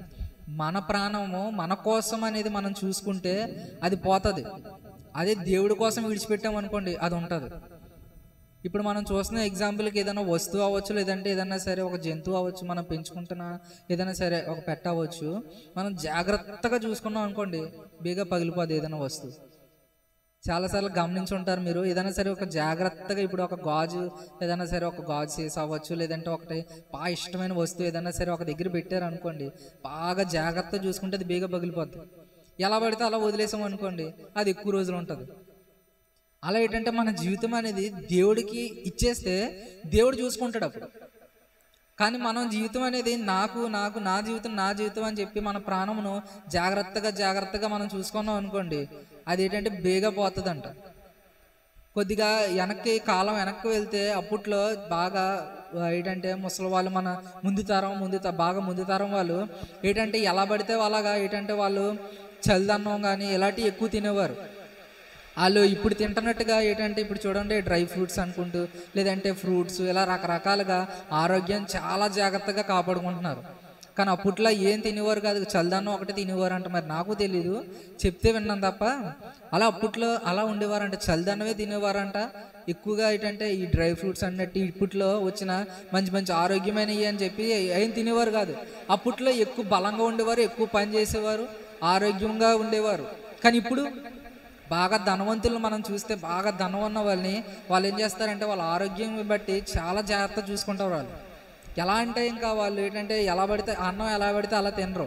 వాళ్ళు తాగే మంచీలు కూడా బాగా కాస్ట్గా ఉండేవి, బాగా ధనం పెట్టి కొనుక్కొని చాలా జాగ్రత్తగా చూసుకుంటారు. అలాంటి వాళ్ళకి ఏంటంటే రకరకాల రోగాలు, కొత్త రోగాలు వాళ్ళ దగ్గర నుంచి వస్తున్నాయి. అలా ఏంటంటే మన జీవితంలో మన ప్రాణం అని చెప్పేసి దీన్ని ఎక్కువగా ప్రేమించకూడదు. మన ప్రాణం కన్నా దేవుడు ఇచ్చిన ప్రాణం ఇది అని దేవుడి కోసం వదిలేసాం అనుకోండి, దేవుడు చూసుకుంటాడు ఇంకా మన జీవితం అనేది. అలాగే ఇప్పుడు మరి దైవజనులు, పెద్ద గొప్ప ఏంటంటే మిషనరీలు, ఏంటంటే స్వార్థికులు, వారి జీవితం అనేది, వారి ప్రాణం అనేది దేవుడికి ఇచ్చేసి ఉన్నారు. కాబట్టి వాళ్ళు ఎలాంటి పరిస్థితిలోనైనా, ఎలాంటి ప్లేస్లోకి వెళ్ళినా వాళ్ళు సజీవంగా ఉంటున్నారంటే అది దేవుడి ప్రాణం. అది ఇంకా దేవుడికి అప్పచెప్పేశారు. ఇంక వాళ్ళు దేవుడికి అప్పచెప్పేశారు కాబట్టి వాళ్ళు ఎలా బ్రతికినా, ఎలా ఉన్నా, ఎలాంటి పరిస్థితిలోనైనా సరే వాళ్ళు నిలబడగలుగుతున్నారంటే అది దేవుడిచ్చిన బలం. అది మన జీవితంలో దేవుడు మనకు బలం ఇవ్వాలంటే దేవుడిని మనం ఆనందపరచాలి. మరి ఆనందపరుస్తున్నామా లేదా అని మనమే ప్రశ్నించుకోవాలి. ఈరోజు దేవుడు ప్రశ్నిస్తున్నాడు ప్రతి ఒక్కరిని. ఈరోజు నిన్ను ఎంతో ఆనందంగా చూసుకున్నాను కదా, నీకు కావాల్సింది నేను ఇచ్చాను కదా, ఆరోగ్యంగా ఉంచాను, నీకు ఆనందం ఇచ్చాను, ఇప్పుడు మీకు ధనం ఇచ్చాను, నీ కుటుంబాన్ని ఇచ్చాను, ఎంతో నీ జీవితం అసలు ఎలా ఉంచాను కదా, మరి నన్ను ఆనందపరిచే విధంగా ఇప్పుడన్నా నువ్వు ఏదైనా సరే ఒక పని చేసావా అని ప్రతి ఒక్కరిని ప్రశ్నిస్తున్నాడు. దేవుడు ప్రశ్నిస్తున్నాడు. ఇక్కడ దేవుడు కోరుకునేది ఏంటంటే ప్రత్యేకమైన జీవితం. మన నుంచి ప్రత్యేకమైన జీవితం అనేది ఎలా వస్తుంది అంటే మనం ఏం చేయాలి? ఇప్పుడే చెప్పుకున్నాం కదా, లోకానుసారమైన జీవితంలో మనం ఒక కోడి బ్రతుకు కాదు, దైవానుసారమైన ఆత్మీయమైన జీవితం మనం జీవిస్తే అప్పుడు దేవుడు ఏం చేస్తారంటే మన విషయంలో, మన జీవితాన్ని బట్టి ఆనందమైన స్థితిని కోరుకుంటున్నాడు. దాన్ని బట్టి ఆనందిస్తాడు. మన కష్టాలు రావచ్చు, ఎలాంటి స్థితిలోనైనా సరే మనం భరించగలిగిందే దేవుడు ఇస్తాడు. యోబుకి భరించలేనిది ఇచ్చాడు దేవుడు, కానీ భరించాడు కదా. దాన్ని బట్టి ఎవరిచ్చారు బలం? దేవుడే. మరి దేవుడు అసలు పట్టించుకోకుండా వదిలేస్తాడా? దేవుడు వదలడు. శాతానికి అక్కడ అవకాశం ఇచ్చాడంటే దేవుడు స్టెప్ బై స్టెప్ ఏంటంటే నువ్వు అతని శరీరం మీద మాత్రమే, అతని ప్రాణం మీద నీకు హక్కు లేదు, లేదంటే అతని కుటుంబం అయితే కుటుంబమే, లేదంటే అతని ఆస్తి అయితే ఆస్తే, అంతకు మించి నువ్వు వెళ్ళడానికి వెళ్ళలేదు. శాతానికి అక్కడ నియమాలు అవి అంతే, అంతకు మించి శాతాన్ని వెళ్ళలేడు. దేవుడు అలాగా ఆయన ప్రాణాన్ని దేవుడు చూసుకున్నాడు. ఆయన యోబు గారు దేవుడికి ఇచ్చేసారు ప్రాణం. అసలు ప్రాణం నాది కాదు నీదే అని దేవుడికి అప్పచెప్పారు కాబట్టి దేవుడు చూసుకున్నారు. కాబట్టే యోబు గారు ఎలాంటి పరిస్థితుల్లోనే సరే నిలబడగలిగారు, బలం పొందుకున్నారు. అలా ఈరోజు మనం బలం పొందుకోవాలంటే మన ప్రాణము మంద కాదని దేవుడికి వదిలేస్తే అప్పుడు దేవుడు చూసుకుంటాడు.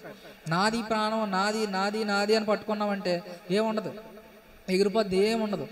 దాన్ని బట్టి ఈరోజు మనం ఏం ఆలోచించాలంటే ప్రత్యేకమైన జీవితం కొరకు మనం తాపులు పడాలి. కాబట్టి మనం ఈరోజు దేవుడికి మన ప్రత్యేకమైన జీవితాన్ని మనం ఇస్తున్నామా లేదా అని మనం జ్ఞాపకం చేసుకుందాం. ఈరోజు మనం ఎలాంటి పరిస్థితిని బట్టి మనం జీవిస్తున్నాం, ఎలాంటి పరిస్థితులు మనం ఉంటున్నాం, ప్రత్యేకమైన జీవితం అనేది మనం కోరుకుంటున్నామా లేదా, కోడి బ్రతుకుతున్నామా లేదంటే రాజు బ్రతుకు బతుకుతున్నామా? దాన్ని బట్టి ఈరోజు మనం ప్రార్థన చేద్దాం. ప్రార్థన బట్టి మనం ప్రార్థన ఒకటే చేద్దాం, ఏంటంటే ప్రత్యేకమైన బ్రతుకు మనం బ్రతకాలి అనుకుంటే బ్రతుకుతాను దేవా అని మాట ఇవ్వండి. లేదు అనుకుంటే మీ ఇష్టం. ఇంకా దేవుడు ప్రశ్నిస్తున్నాడు, దేవుడే మిమ్మల్ని అడుగుతున్నారు, దేవుడు చెప్తున్నాడు ముందు జాగ్రత్తగా. ప్రత్యేకమైన బ్రతుకు అయితేనే, లేదంటే ఇంకా కోడి బ్రతుకు బతుకుతానంటే ఇంకా మీ ఇష్టం. కొద్ది వాక్యం దేవుడి దేవునికి స్తోత్రం. హల్లెలూయా. ఇప్పుడు ముగించిన వెళ్ళే పరిస్థితి కాదు, మరి ఏం చేద్దామంటారు? వాన అక్కడ పడుతుంది, అక్కడ చాలా భయంకరంగా మబ్బు పట్టింది, చాలా విపరీతమైన వర్షం వస్తుంది. వర్షం ఎప్పుడు ఎప్పుడు ఆగితే అప్పుడు ఎందుకంటే మరి నేను ఇప్పుడు ముగించేసినా వెళ్తానికి ఉండదు కాబట్టి దేవునికి స్తోత్రం కలిగినగా. వర్షం ఇప్పుడు ఆగితే అప్పుడు ముగించేస్తాం. దేవునికి స్తోత్రం. మనకు కూడా ఇంకా అరగంట టైం ఉంది. చక్కని విషయాలు, దేవునికి మహిమ కలుగునుగా. అనుపలవి పాడుకుని మరొక కొద్ది విషయాలు మాట్లాడుకుందాం. నీ మాట జీవము గలదయ్యా యేసయ్యా, నీ మాట మార్పు లేనిదయ్యా యేసయ్యా, నీ మాట ఏది మారినా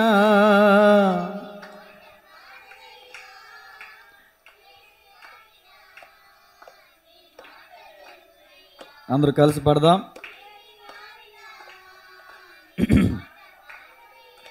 స్తోత్రం. ఆమేన్. దేవునికి మహిమ కలుగును గాక. చక్కని విషయాలు తమ్ముడు యెషయా గ్రంథం 1వ అధ్యాయంలో నుంచి ఏం తెలియజేశారు? కీడు చేయుట మానుడి, మేలు చేయ నాతో కలిసి అందరూ చెప్పండి. కీడు చేయ మానుకొనుడి, మేలు చేయ నేర్చుకొనుడి. తమ్ముడు యొక్క సబ్జెక్ట్ అంటే ఉద్దేశం ఏంటంటే, దేవుడు మనకు ఎన్నో చేశాడు, దేవుడు మనల నుంచి ఆశించేది ఏంటి? దీనికి చక్కని మాట మీకా 6:8 ఉంటుంది. తీయగలిగితే తీయండి, లేదా నేను చదివేస్తాను. మనుష్యుడా, ఏది ఉత్తమమో అది నీకు తెలియజేయబడి ఉన్నది. న్యాయముగా నడుచుకొనుటయు, కనికరమును ప్రేమించుటయు, దేన మనసు కలిగి నీ దేవుని ఎదుట ప్రవర్తించుటయు, ఇంతే కదా యెహోవా నిన్ను అడుగుచున్నాడు. కానుక అడిగాడా? అంటే డబ్బులు అడిగారా? బంగారం అడిగారా? ఆస్తిపాస్తులు అడిగారా? ఏం అడగల. మన ప్రాణం కూడా అడగల. న్యాయంగా బతకండి, కనికరం కలిగి ఉండండి, దీన మనసు కలిగి ఉండండి, ఇంతే కదా దేవుడు మనల్ని అడుగుతున్నాడు. న్యాయంగా ఉండండి. తమ్ముడు చెప్తూ మనం లోకస్తుల వలె కాదు అని ఒక మాట అన్నారు. నిజమే, నేను ఎన్నోసార్లు మాట్లాడా. కానీ ఈ మాట ఈరోజు మాట్లాడాలంటే భయం వేస్తుంది. పరిస్థితులు అలా అయిపోయినాయి. ఎలా ఉందంటే, తెల్లని చొక్కా మీద ఓ నల్లని చొక్కా వేసామనుకోండి, ఏది కనబడుద్ది? చొక్కే కనబడుద్ది, తెల్ల చొక్కా.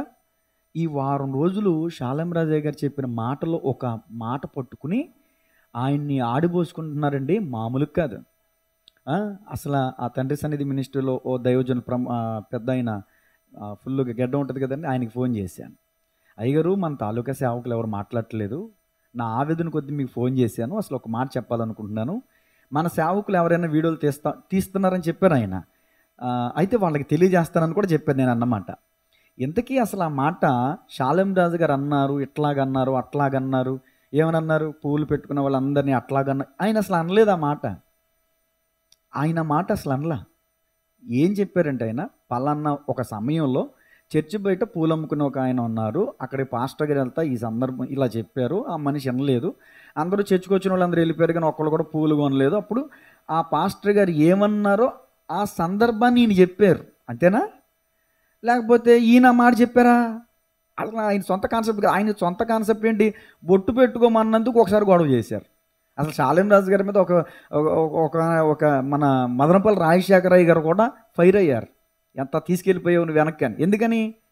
రంజిత్ ఓఫీర్ గారు యొక్క ఉద్దేశాన్ని ఆయన అనుమతించినందుకు బొట్టు పెట్టుకోవడం తప్పు కాదు, అది సింధూరం, లేకపోతే అది క్రీస్తు రక్తానికి సాదృశ్యం అని అలా పోల్చి, బొట్టు పెట్టుకుంటే దేవుడు నరకానికి వెళ్ళిపోమండు, బొట్టు పూలు ఇవేమీ చూడడం అని ఒకప్పుడు ప్రసంగం చేసిన షాలేం రాజు గారు పూలు పెట్టుకున్న వారిని అసభ్యంగా ఎందుకు మాట్లాడతారండి? అర్థం చేసుకోక ఈ తెల్ల చొక్కా వదిలేస్తున్నారు, ఆ మచ్చని పట్టుకుని ఎలాడుతున్నారు. ఇప్పుడు నాకు కూడా లోకస్తులు అంటే భయం వేస్తుంది తమ్ముడా. దేవునికి స్తోత్రం కలుగునుగా. కాబట్టి ఎవరిని విమర్శించాలని కాదు, అదేంటంటే మాట అలా వాళ్తే అలా వస్తుంది అంతే. అన్యులు ఒక ఒక ఒక వ్యక్తి నా దగ్గరికి వచ్చి అన్నాడు, ఏంటి పలానా చోట పాస్టర్ అన్నాడు అన్యులు అన్నాడు ఏంటి అని. అందుకు ఆ పాస్టర్ గారు మైకులో అన్యులు అన్నాడంట. మన ఐదవ సహోదరుడు విని కోపం వచ్చింది. అన్యులు అంటారేంటి, అది బూతు కాదు, కానీ అతను కోపం వచ్చింది. అన్యులంటే మన ఉద్దేశం ఏంటి, దేవుణ్ణి ఎరుగని వారిని అన్యులు అంటాం, కానీ అది ఒక బూతుగా అనిపిస్తుంది. మనమేం చేస్తాం ఏమండి? అన్యులని పరిశుద్ధ గ్రంథాలు ఎన్నో చోట్ల రాయబడి ఉందండి.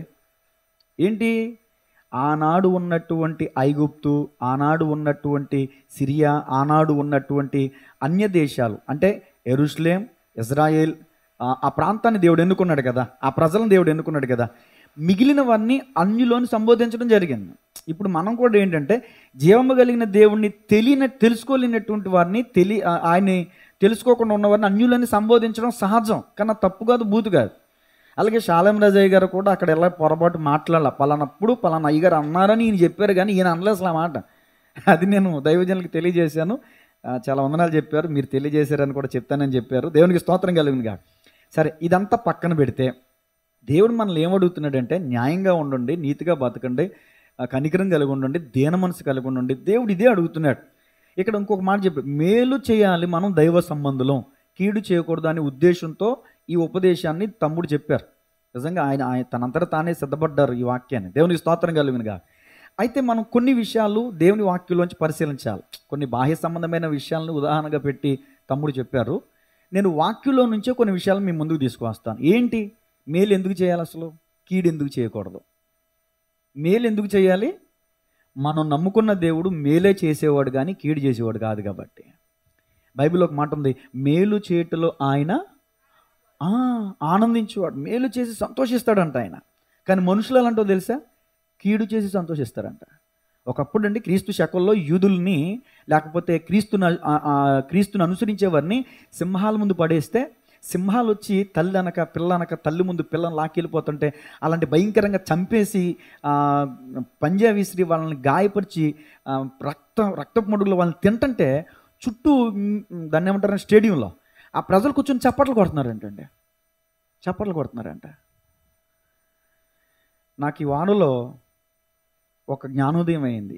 బుద్ధుల వారికి ఎక్కడ జ్ఞానోదయం అయింది? చెట్టు కింద జ్ఞానోదయం అయినట్టు నాకు మా వరండాలో ఉన్న కనకాంబరం చెట్టు దగ్గర జ్ఞానోదయం అయింది.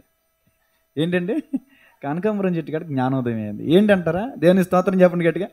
చాలా జాగ్రత్తగానండి. 2 నెల రోజులు నిజంగా అది అక్కడ కనబడుతుంది చూసారు గూడు, అక్కడ పెట్టుకున్న బాగుండేది. ఈ మూలలో తీసుకొచ్చి ఇది రీమోడల్ అయిన తర్వాత వదిలేసినట్టు ఉంది పాపం. అక్కడ కనకాంబరం చెట్టు ఉంది కదండి, అది పొద, అక్కడికి తీసుకొచ్చి ఒక్కో పరిక గడ్డి పరిక ఒక్కో పరిక తీసుకొచ్చి 1 నెల రోజులు చేస్తుంటుందండి. ఏంటిది? గూడు. ఇంకొక వారం 10 రోజులకి 4 గుడ్లు ఎట్టిందండి. చాలా సంతోషించాం. నాకు పిచ్చ అనుమానం వచ్చేస్తుంది, ఏంటిది పెద్ద పెద్ద చెట్లు వదిలిపెట్టేసి ఈ కనకాంబరం చెట్లు పెట్టింది ఏంటి అని చెప్పేసి. నాకు అర్థం కావట్లేదు. అనుకున్నాను మనం అంటే నమ్మకం అనుకుంటా, పాస్టర్ గారు కదా. ఒకప్పుడు వరండాలు కూడా పెట్టేసిందండి, మనం అంటే మన మొక్కలు చూస్తే పక్షులకు కూడా మన మంచోళ్ళు అనిపించిందేమో అనుకున్నాను నేను. 4 గుడ్లు ఉన్నాయండి. పోయిన ఆదివారం 2 గుడ్లు మిస్ అయిపోయింది. పిల్లలు తీశారు అనుకున్నాం, తర్వాత మాకు అర్థం కాలేదు. తర్వాత ఒక విషయం అర్థమైంది. తర్వాత 4 గుడ్లు పోయినాయండి. చాలా బాధ వేసింది. మరి ఎంత కష్టపడి పెట్టింది కదా, 4 గుడ్లకు 2 గుడ్లు పోయినాయి. మరి సోమవారానికో మంగళవారానికో 2 పిల్లలు పెట్టిందండి. రోజు లెగటం, పిల్లలు, మేము అందరూ కూడా పిల్లల్ని చూస్తాం. అది ఎంత సంతోషపడుతున్నాం, మేము అంతకన్నా ఎక్కువ సంతోషపడుతున్నాం. అంతే కదండి. అట్లకి వీళ్ళేమో మేము పెంచుకుంటాం, మేము అట్లా పెడతాం, ఇట్లా పెడతాం, ఇట్లా చూస్తాం. వీళ్ళు కలలుగానే వేస్తున్నారు. దానికి ఏమో ఏకలు వస్తున్నాయి అని నేను చూస్తున్నా. కానీ విచారకరం ఏంటంటే, బాధాకరం ఏంటంటే, కాకొచ్చి ఆ పుట్టిన పిల్లలను కూడా పట్టుకుపోయిందండి. ఎంత బాధ అంటే ఏం తినబుద్ధి అవ్వట్లేదు నాకు. పైకి కళ్ళ దాకా వస్తున్నాయి. ఏంటి అవి చిన్న కదా, ఫస్ట్ నుంచి చూసాం కదా. ఆ పక్షి ఆ తీగ మీద కూర్చుని అలా చూసుకుంటుంది. అవి ఇంకా కళ్ళిప్పలేదు. అప్పుడు ఇంత ఎర్ర పిల్లలు అంటే ఏ ఉంటాయి కదా, దానికి ఆహారం కూడా తెచ్చి పెట్టేస్తుందండి పాపం. ఆ కాకి వచ్చి పట్టుకెళ్ళిపోయింది. అప్పుడు అర్థమైంది ఆ గుడ్లు కూడా కాకి పట్టుకెళ్ళిపోయిందని. అప్పుడు అర్థమైంది చెట్ల మీద, పెద్ద పెద్ద చెట్ల మీద ఎందుకు పెట్టట్లేదు, చిన్న చిన్న చెట్లు మనుషుల మధ్యలో ఉన్నది ఎందుకు పెట్టుకున్నదంటే అక్కడ కాకులు పక్షులు ఉన్నాయి కాబట్టి అవి తినేస్తాయి. జాలి లేదండి. అవి ఇప్పుడు ఈ పిట్ట ఒక పక్షే, కాకి ఒక పక్షే, కానీ ఒక పక్షి మరొక పక్షి పిల్లల మీద దయ చూపించిందా? దయ చూపించలా. నేను అంటాను, ఒక మనిషి మరొక మనిషి మీద కూడా దయ చూపించట్లా. పక్షులను బట్టి నాకు అర్థమైంది ఏంటంటే, పక్షి జాతికి కూడా ఇలాంటి వైరం ఉందంటే నాకు ఆశ్చర్యమైంది. పక్షులు మెరుగు కదా అనుకుంటాం మనం, కానీ కాకికి పిచ్చుకు పడట్లా. పిచ్చుకు పెట్టిన గుడ్లు తినేసింది, పిల్లల్ని తినేసింది. అసలు ఎంత దుర్మార్గం అంటే, అది మనుషులకి ఆపాదించుకుంటే మనుషులు కూడా అలాగే ఉన్నారండి. ఒకడు ఎదగడం కోసం పొరుగును తొక్కేయట్లేదండి, ఒకడు కడుపు నింపడం కోసం ఎదటోడు నోరు కొట్టట్లేదండి. మరి అది కీడు కాదా? ఇప్పుడు మనం అన్యులుగా ఉన్నామంటే, మళ్ళీ అదొక మాట, దేవుని నమ్ముకోకుండా లోకంలో బ్రతుకుతున్నాం అనుకోండి, అది వేరే విషయం. దేవుని నమ్ముకుని ఆయన రక్తంలో కడగబడి పరిశుద్ధ బలలో చేయేస్తూ నేను ప్రభు బిడ్డని సాక్ష్యం చెప్పుకుంటున్నాం. మనం కీడు చేస్తే దేవుడిని మనం ఏం చేస్తామని చెప్పండి? అవమానపరుస్తున్నామా, మహింపరుస్తున్నామా? అందుకనే భక్తుడు పాట రాశాడు, నీ వలన దూషింపబడుతున్నదా, నీ క్రియల వలన అవమానం పొందుచున్నదా. నాతాను ప్రవక్త దావీదు దగ్గరికి వచ్చి అంటాడు, ఇందువలన అన్యులు దేవుని దూషించినట్లుగా చేసావు నువ్వు. దావీదు ఇప్పుడు ఎవరో వ్యభిచారం చేస్తే నాతానికి ఎందుకండి? అవసరంలా. పౌలు గారు కూడా అంటారు, బయట వాళ్ళు తప్పులు చేస్తే నాకేం పని, లోపట వారికి తీర్పు తీర్చడం మన పని, వెలుపల వారికి తీర్పు తీర్చడం నాకేలా అంటాడండి. బయట చోరులు, దొంగలు, వ్యభిచారులు చాలా, వాళ్ళ గురించి మనకు అనవసరం. సహోదరుడు అనబడిన వాడిలో, సహోదరుడు అంటే క్రీస్తు రక్తంలో కడగబడిన మనలో దొంగలు ఉండకూడదు, వ్యభిచారులు ఉండకూడదు, అన్యాయస్తులు ఉండకూడదు, లంచగొండులు ఉండకూడదు, ధనాపేక్షకులు ఉండకూడదు, దురాశపరులు ఉండకూడదు. అంతే అర్థమవుతుందండి. తమ్ముడు చెప్పిన విషయం ఏంటంటే, మనం మేలు చేయాలి కానీ కీడు చేయకూడదు. దేవుడు మనకు మేలు చేశాడు కాబట్టి మనం మేలు దేవుని సంబంధాలుగా ఉన్నాం కాబట్టి. ఒక మాట చూడండి, యోహాను 3 యోహాను 1:11. ప్రియుడా, 3వ యోహాను ఆఖరిలో ఉంటుంది, ప్రకటనకి ముందు 3వ యోహాను అంటే యోహాను రాసిన 3వ పత్రిక అన్నమాట, అలా సంబోధించాలి. యోహాను గారు రాసిన 3వ పత్రిక 1వ అధ్యాయం 11వ వచనం.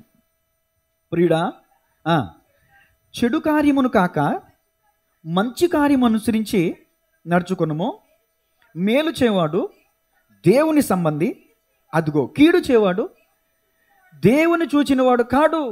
నేను దేవుని బిడ్డని చెప్పుకుంటున్నాం అంతే. నువ్వు మేలు ఎప్పుడైతే చేస్తావో ఎదుటి వారికి స్వార్థం లేకుండా, తమ్ముడు నాకు హెల్ప్ చేశాడు నేను హెల్ప్ చేస్తా, అది ఎవరైనా చేస్తారు. ఆయన నాకు కీడు చేశాడు, ఆయనకి నేను మేలు చేయాలి, అది దేవునికి స్తోత్రం కలుగునుగా. ఇక్కడ కీర్తన, ఇప్పుడు మనం మేలు చేస్తేనే దేవుని సంబంధులు అండి, కీడు చేస్తే దేవుని చూచిన వాళ్ళమే. అసలు దేవుని బిడ్డలకు కాదు, దేవుని బిడ్డలని చెప్పుకోవడానికి కూడా మనకు అర్హత లేదు. కాబట్టి దేవుని మందిరానికి వస్తున్న మనలో మేలు చేసేవారు ఉండాలి కానీ కీడు చేసేవారు ఉండకూడదు. కీర్తనకారుడు ఏమంటున్నాడు చూడండి. కీర్తనకారుడు ఏమంటాడంటే 35వ కీర్తన 12వ వచనం. 35వ కీర్తన 12. మేలునకు ప్రతిగా నాకు కీడు చేచున్నారు, నేను దిక్కులేని వాడనైతేనే. అయ్యి బాబోయ్, అసలు ఎలా వర్ణించనండి ఈ మాట. మనం అప్పుడప్పుడు అనుకుంటాం కదా, ఏమో అక్క కొంచెం పుణ్యం వస్తుంది కదా అని మంచి చేశానక్క, మంచి చెప్పానక్క, అది నాకు గురైపోయింది అని బాధలో మునిగిపోయిన వాళ్ళు, గుంటలో పడిపోయిన వాళ్ళు, దెబ్బతిన్న వాళ్ళు పక్కన అక్కతో, చెల్లితో, తమ్ముడితో, అన్నతో చెప్పుకుంటారు కదా. అప్పుడు మాట్లాడే మాటలు ఇవి. ఏమని? పుణ్యం వస్తుందని పోతే, మేలుకు పోతే కీడు ఎదురైందక్క, మంచి చేశాను, మంచి చెప్పాను, నా పేక చుట్టుకుంది అంటారు కదా కొంతమంది. భక్తుడు కూడా, కీర్తనాకారుడు కూడా అలాంటి చిక్కుల్లో పడ్డాడంటండి. అంటే నేను అంటాను, దేవుని ప్రియ సహోదరి సహోదరులరా, మీరు ఉపకారం చేయకపోయినా పర్లా, మేలు చేయకపోయినా పర్లా, కానీ ఏం చేయకూడదు, అది పాయింట్. అందుకని కాదా మనం చదువుకున్న పాఠ్యపుస్తకాలు కూడా, ఉపకారికి ఉపకారము చేయువాడు నెపమెన్నక తథ్యము సుమతి, అపకారికి ఉపకారము చేయువాడే నేర్పరి సుమతి. కీడు చేసినా మనం వాళ్ళకి మేలు చేయాలి కానీ మేలు చేసే వారికి కూడా కీడు చేసామంటే మనలాంటి దౌర్భాగ్యులు ఎవరు భూమి మీద ఉండరండి. సౌలుకి దావీదు మేలు చేశాడా, కీడు చేశాడా? సౌలు వల్ల కావట్లా, గొల్లియాతుని ఎదుర్కోవటం, మోకాళ్ళ మీద చేతిరెట్టు కూర్చున్నాడు, ఇలాగా చేతులు ముడుచుకుని కూర్చున్నాడు. దావీదు గారు వచ్చారు, నేను ఏం చేస్తాను, నాకు ఒక అవకాశం ఉండే, వెళ్ళాడు, యుద్ధం యెహోవాదే అన్నాడు, గొల్లియాతుని పడగొట్టాడు. సౌలు మహారాజుకి దావీదు చిన్నవాడు మేలు చేశాడా, కీడు చేశాడండి? మరి సౌలు తిరిగి దావీదుకి ఏం చేశాడండి? కీడండి. ముమ్మారు బల్లి మెట్టు పొడిచేయాలనుకున్నాడు, గోడకి దగ్గొట్టేయాలనుకున్నాడండి. అంత దూరంలో ఉంటే బల్లి విసిరేస్తే తప్పుకున్నాడండి దావీదు, చచ్చిపోయాడండి అనవసరంగా. పోని సౌలు దావీదుకి కీడు చేయాలనుకున్నాడు, సౌలు చనిపోయాడు. సౌలు కుటుంబీకులు ఉన్నారు, సౌలు కుటుంబీకులకి దావీదు మేలు చేశాడా, కీడు చేశాడా? ఏమన్నాడు తెలుసా? సౌలు కుటుంబీకులలో నేను ఎవరికైనా ఉపకారం చేయాలంటే ఎవరైనా బతుకున్నారంటే మెఫీబోషెత్ ఉన్నాడని చెప్పారు. మెఫీబోషెత్ అంటే సౌలు యొక్క కొడుకు యోనాతాను యొక్క కొడుకు మెఫీబోషెత్, సౌలు యొక్క మనవడు. చచ్చిన కుక్క వంటి వాడను అంటాడు మెఫీబోషెత్. తను అలా వర్ణించుకుంటాడండి. దేవునికి స్తోత్రం కలుగునుగా. తను అలా వర్ణించుకుంటాడు. అయితే ఆ మెఫీబోషెత్తుని ఎక్కడ తీసుకొచ్చాడు తెలుసండి? రాజుగారు భోజనం చేసే బల్ల దగ్గరికి తీసుకొచ్చాడండి. ఎక్కడో ఆ మారుమూల ఉండే మెఫీబోషెత్ని రాజుగారు భోజనం చేసే బల్ల దగ్గర అది ఉపకారం అంటే. ఉపకార బుద్ధి కలిగిన వాడు దావీదు. అది దావీదు దేవునికి ఇష్టానుసారుడైన అపోస్తల కార్యాల్లో రాయబడి ఉందండి. మనం ఎప్పుడు దేవునికి ఇష్టలుగా ఉంటామంటే మేలు చేసే సంబంధాలుగా ఉన్నప్పుడే. దేవునికి స్తోత్రం కలుగునుగా. అలా కాకుండా నేను కీడు చేస్తానంటే బైబిల్ ఏం చెప్తుంది చూడండి. చాలామంది అండి ఎంత తమ్ముడు చెప్పినట్టు ఎంత చెప్పినా వినరండి. ఈ చెవితో వింటారు, ఈ చెవితో వదిలేస్తారు. ఏదో వెళ్ళాం వచ్చాం అంతేకాని ఏం విన్నాం, ఏం మనం స్పందించాం, ఏం నేర్చుకున్నాం, ఎలా అనేది ఒక ఆలోచన ఉండదు. కీడు చేస్తే ఏంటి వాక్యం ఏం చెప్తుంది చూడండి. ఆ మాట చెప్పే ముందు అసలు ఎదుటి వాళ్ళు నాకు ఎందుకు శత్రువులు అవుతున్నారనే మాట కూడా ఇక్కడ ఉంది. కీర్తన 38:20. మేలు కీడు చేస్తే ఏమవుతారు అనే విషయం తర్వాత చెప్తాను. కీర్తన 38:20 తీయండి అందరూ కూడా. మేలునకు ప్రతిగా వారు కీడు చేస్తున్నారు. సగం చదివి సగం వదిలేస్తారేంటండి? చదవండి. నేను ఉత్తమమైన దానిని అనుసరించుచున్నందుకు వారు నాకు శత్రువులైరి. మనుషుడా, ఫస్ట్ రిఫరెన్స్ ఇచ్చాను మీకు.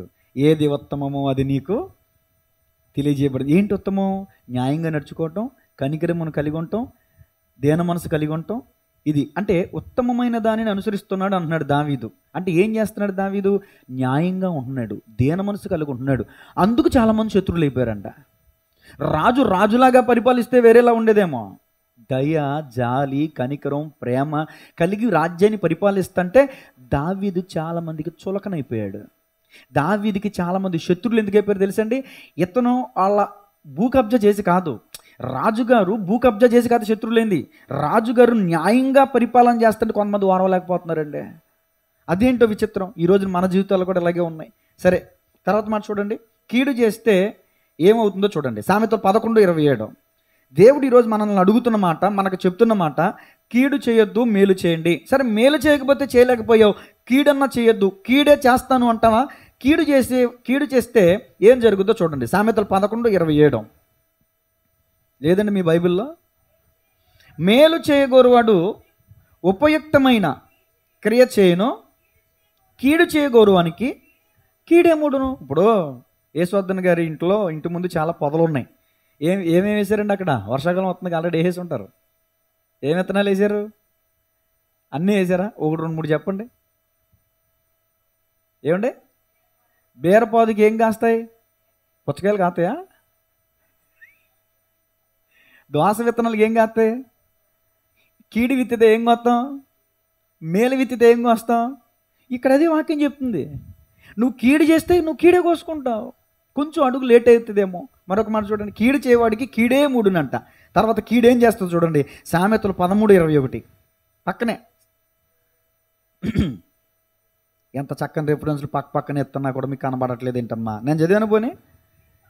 కీడు పాపులను తరుమును, నీతిమంతులకు మేలు ప్రతిఫలముగా వచ్చును. కీడు పాపులు ఏం చేస్తుందంట? కీడు చేయటం పాపం. నువ్వు కీడు చేస్తున్నావంటే ఆ కీడు నిన్ను తరుముద్దంట. నిలకడగా ఉన్నదండి.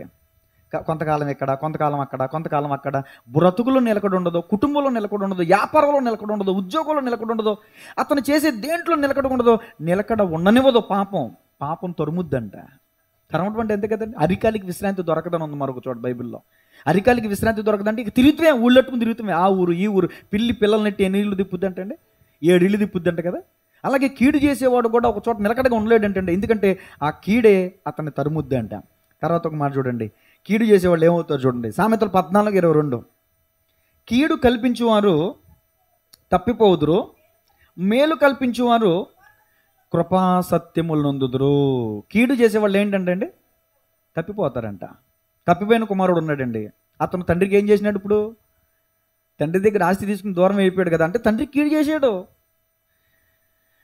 తప్పిపోయిన తర్వాత అతని పరిస్థితి ఏమైంది? చాలా భయంకరమైన దురవస్థలోకి వెళ్ళిపోయాడండి. పందులు తినే పొట్టు తినే స్థాయికి వెళ్ళిపోయాడు. తండ్రి ఇంట్లో ఉన్నప్పుడు అనేక మంది పనుళ్ళు, అనేక మంది కూలోళ్ళు అండి, వాళ్ళకి మంచి ఆహారం ఉందండి. ఇప్పుడు తప్పిపోయిన కుమారుడికి ఏం లేదు, మంచి ఆహారం లేదు. కీడు చేసేవాళ్ళు అంటే తప్పిపోతారంట. తప్పిపోయేటటువంటి వారు ఎలాంటి స్థితిలోకి వెళ్తారంటే దౌర్భాగ్య స్థితిలోకి వెళ్తారంట. ఆమోసు 5:14 మీరు బ్రతుకున్నట్లు కీడు విడిచి మేలు వెదుకుడి, అలాగూ చేసిన యెడల మీరు అనుకున్న చొప్పున దేవుడును సైన్యములకు అధిపతి యెహోవా మీకు తోడుగా ఉండును. దేవుడు మనకు తోడుగా ఉండాలని కోరుకుంటాం కదండి. ప్రభువా నా ప్రయాణంలో తోడుగా ఉండు, నా వ్యాపారంలో తోడుగా ఉండు, నా ఉద్యోగంలో తోడుగా ఉండు అని మనం ప్రార్థన చేస్తాం కదండి సహజంగా. దేవుడు ఎవరికి తోడై ఉంటాడు? బాగా కానుకలు ఇచ్చిన వాళ్ళకా? మరి ఎవరికి? బాగా దశంభాగం ఇచ్చిన వాళ్ళగా? కాదు. మేలు ఎవరైతే చేస్తారో, కీడును విడిచి మేలు ఎవరైతే చేస్తారో వారికి దేవుడు తోడై ఉంటాడని వాక్యం చెప్తుంది. అంతేకాదు, చనిపోయి పాతి పెట్టబడిన తర్వాత కూడా మేలు మనకు ఉపయోగం అయింది. ఏంటండి? యోహాను సువార్త 5:29 చనిపోయిన తర్వాత కూడా మేలు చేసిన వారు జీవ పునరుద్ధానమునకును, కీడు చేసిన వారు తీర్పు పునరుద్ధానమునకును బయటికి వచ్చేదారు. ఎన్ని పునరుద్ధానాలు ఉన్నాయండి? మనం చనిపోయిన తర్వాత అండి 2 దఫాలుగా లేస్తారంట చనిపోయిన వాళ్ళు. మేలు చేసిన వాళ్ళు ఫస్ట్ లేస్తారంట, వాళ్ళు ప్రభుని ఎదుర్కొంటారు, వెళ్ళిపోతారండి. రెండో దఫా అంటే రెండవ పర్యాయము లేచేవారు కీడు చేసేవాళ్ళు అంట. కీడు చేసేవాళ్ళు అందరూ రెండోసార్లు ఎత్తారంట. అది తీర్పు పునరుద్ధానం అని చెప్పబడింది బైబిల్. మనం జీవ పునరుద్ధానంలో లేవాలంటే ఏం చేయాలి? మేలు చేసేవారుగా ఉండాలి. తీర్పు పునరుద్ధానం, తీర్పులోకి వెళ్తాం. మనం చేసిన ప్రతి పాపానికి తీర్పు ఉంటుంది. మరి మేలు చేసిన వాళ్ళు ఒకప్పుడు తప్పు చేయలేదండి, చేశారు. వాళ్ళు ప్రభు యొక్క సిలువలో ఆ బలహీనతలను లేక ఆ పాపాలను అప్పగించారు కాబట్టి దేవుడు కొట్టివేశాడు. దేవునికి మహిమ కలుగునుగా. కొంతమంది ఉద్దేశం ఎలా ఉంటుందంటే, ప్రభుని నమ్ముకున్నాను కదా, నా పాపం మొత్తం తీసేస్తాడు, నా శాపం మొత్తం తీసేస్తాడు అని అనుకుంటారు. చాలాసార్లు చెప్పాను, మరలా చెప్తున్నాను, ఈ శరీరంతో చేసింది ఈ శరీరం అనుభవించాల్సిందే, ఇక నో డౌట్. మరి ప్రభుని నమ్ముకోవటం వల్ల మనకు ఉపయోగం ఏంటంటే అంటారు. నేను అంటాను, అసలు యేసు ప్రభు పరలోకం నుంచి భూమి మీదకి వచ్చింది ఎందుకని? ఈ భూమి మీద మరణం నుంచి తప్పించడానిక? రెండవ మరణం తప్పించడానిక? రెండవ మరణం పాతాళం అగ్నిగుండం తప్పించడానికి. నెంబర్ 1 అది తప్పిస్తాడు దేవుడు. ఆయన నమ్ముకోవడం వల్ల మనకు కలిగేది అది. అయితే మనం చేసినటువంటి తప్పులకి మరి శిక్ష వస్తుందంటే వస్తుంది. మరి దావీదు ఉన్నాడండి, పాపం చేశాడు, దేవుడు విడిచిపెట్టాడండి? విడిచిపెట్టలే. వాస్తవానికి మరణశిక్ష విధించాలి, కానీ అక్కడ దావీదు ఒప్పుకున్నాడు కాబట్టి శిక్ష కాస్త తగ్గించాడేమో అనుకుంటాను దేవుడు. అంతేనండి. దావీదు చేసిన నరహత్య చేశాడండి. దావీదు వ్యభిచారం అనే తప్పును కప్పిపెట్టుకోవడానికి ఏం చేశాడు? ఆ నరహత్య చేసిన వ్యక్తి ఏమైనా ఆషామాషి మనిషా? దేశభక్తి పరుడండి. ఇంటికి వచ్చిన తర్వాత భార్య దగ్గరికి వెళ్ళమంటే వెళ్ళనన్నాడు. చచ్చా, అక్కడ సైన్యంలో, అక్కడ యుద్ధంలో సైనికులు అక్కడ యుద్ధం చేస్తుంటే నేను నా భార్య దగ్గరికి పడుకునే సమయం ఇది అన్నాడండి. అసలు ఎంత తెగింపు అండి, ఎంత భక్తి అండి, దేశభక్తి అండి. అలాంటి భక్తి పరుని చంపేస్తే దేవుడు ఊరుకుంటాడండి? కాబట్టి నేను అంటాను, పాపం వల్ల వచ్చు జీతం మరణం. కాబట్టి మనం కీడు చేస్తే కీడకు వస్తాం. తల్లిదండ్రులు చేసేటటువంటి పాపము ఎన్ని తరాలు పడుతుందంటండి? 3-4 తరాలు. నిర్గమాకాండం 20వ అధ్యాయం ఉంటుంది, 3-4 తరాలు పడుతుంది అంటండి. కొంతమందికి ఈ మాట అసలు ఇష్టం ఉండదు. అమ్మ తండ్రి తప్పు చేస్తే మేము అనుభవిస్తాం ఏంటి అంటారు. నేను అంటాను, తండ్రి సంపాదిస్తే ఆచారం తీసుకుంటారు, పక్కింటికి ఇస్తారా? ఏమండి, ఇప్పుడు నా ఆస్తి తమ్ముడికి ఇస్తానా? నా కూతురు ఊరుకుంటుందా? ఏంటి అంటది. మరి నా పాప పుణ్యాలు పంచుకోవాలి తప్పదేగా, దేవునికి స్తోత్రం కలుగునుగా. కాబట్టి గమనించాలి, మనం కీడు చేస్తే మనతోనే పోదు, పిల్లలకు కూడా చుట్టుకుంటుంది. దేవుడు మర్యాదగా మాట్లాడాడు ఈరోజు తమ్ముడు ద్వారా. మేలు చేయండి, కీడు చేయొద్దు. కీడు చేస్తే కీడే మూడొద్ది, కీడు చేస్తే కీడు తరుముద్ది, కీడు చేస్తే ఇంకేం చేస్తుంది? కీడు వల్ల తప్పిపోతారు, కీడు చేస్తే తీర్పులు లేస్తారు. అంత మాత్రం మీకు అది ఆఖరి మాట. కీడు చేస్తే మన పిల్లలకు కూడా కీడే వస్తుంది. మేలు చేస్తే మేలు పొందుకుంటాం, కీడు చేస్తే కీడునే. ఒక అద్భుతమైన మాట ఉందండి బైబిల్లో, ఇర్మీయా గ్రంథం 13:23. కొంతమంది పెద్దవాళ్ళు అంటారు విననటువంటి వ్యక్తుల దగ్గర, వీడికి ఎంత చెప్పినా చెవిటోడు ముందు శాంక వదినట్టే. ఇర్మీయా గ్రంథం 13:23. కూషు దేశస్థుడు తన చర్మమును మార్చుకొనగలడా? అంటే దాని అర్థం, కూషు దేశస్థులు నల్లగా ఉంటారండి, నాకన్నా నల్లగా ఉంటారు. ఈ మధ్యకాలంలో అనకూడదు, ఏమనుకోవద్దు, ఓ పాపను ఫోటో తీశారు నా ఫోన్లో, నేను లేను, నా ఫోన్తో మా పిల్లలు తీశారు. తర్వాత నేను ఫోన్ ఇలా తీస్తే నల్లటి ఆకారంతో మనిషి కనబడింది. గుండె బెదిరిపోయింది. అమ్మయ్య అనుకున్నాను నేను. పాపం ఏసు రక్తం మీద దేవుడు నన్ను క్షమించుగాక ఇట్లా ఇంగి మాట్లాడినందుకు. నిజంగా టెన్షన్ పడ్డా. ఏంటి పిల్ల అంటే ఆ పిల్ల ఫోటో ఇప్పుడు డిలీట్ చేయనా ఉంచానా అనే స్థాయికి వెళ్ళానంటే మీరు అర్థం చేసుకోండి ఎంత నల్లగా ఉందో ఆ పిల్ల. చూడడానికి భయం వేసిందండి. అప్పుడు అనిపించింది నేను నల్లోని కాదు, చామన్ సాయి ఉన్నా. మీకు కావాలంటే ఆ ఫోటో ప్రార్థన అయిపోయిన తర్వాత చూపిస్తానండి. నేను అన్నది అబద్ధమైతే. నేను అంటాను నేను చామన్ సాయి, నన్ను చూడదు. కూషు దేశుడు అంటండి నల్లగా ఉంటాడంట. అంటే ఆ అమ్మాయిని చూస్తే ఇప్పుడు నాకు ఈ వాక్యం చదివితే ఆమె గుర్తొచ్చింది నాకు. కూషు దేశస్తుడు తన చర్మమును మార్చుకొనగలడా? ఫేర్ అండ్ లవ్లీ రాసేసినంత మాత్రాన, కలబంద పూసేసుకున్నంత మాత్రాన, ఎన్ని పూజ చేసుకుంటాం, నలుపు తెలిపోవద్దా?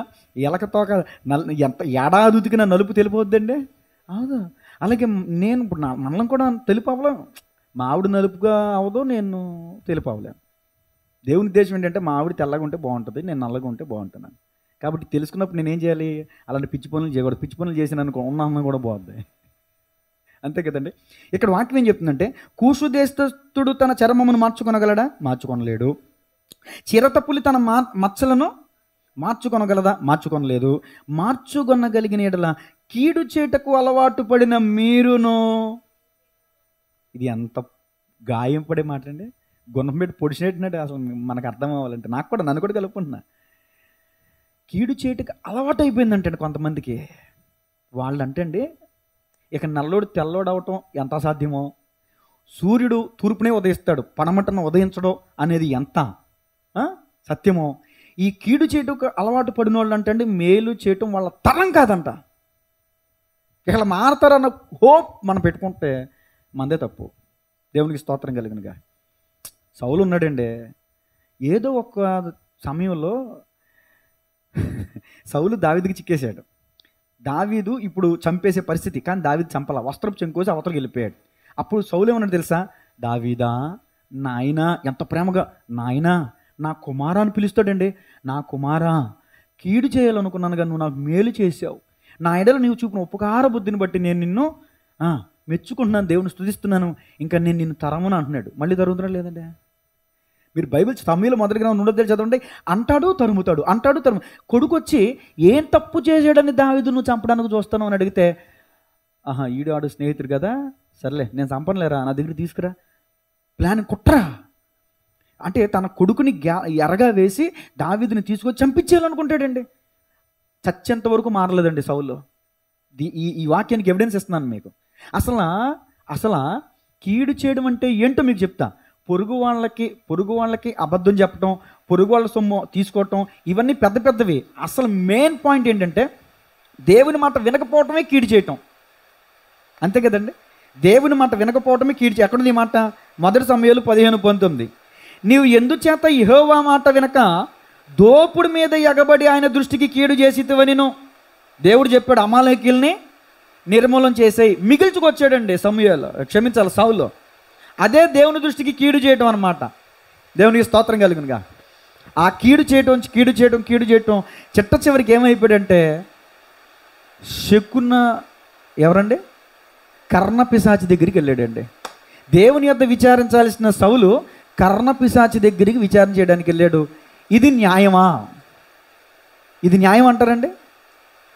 సమాధానం ఇచ్చేది, నిన్ను రాజుగా ఏర్పాటు చేసుకున్నవాడు ఆయన, నిన్ను రాజుగా నిలబెట్టింది ఆయన, నీకు రాజ్యం ఇచ్చింది ఆయన, జనాంగాన్ని ఇచ్చింది ఆయన, పేరునిచ్చింది ఆయన, ప్రఖ్యాతిని. అదే తమ్ముడు చెప్పాడు, నీకు డబ్బిచ్చి, బంగారం ఇచ్చి, ఆస్తినిచ్చి, ఆరోగ్యాన్ని ఇచ్చి, ఇన్నిచ్చిన దేవునికి నువ్వేం చేస్తున్నావు? కీడు చేస్తున్నావు.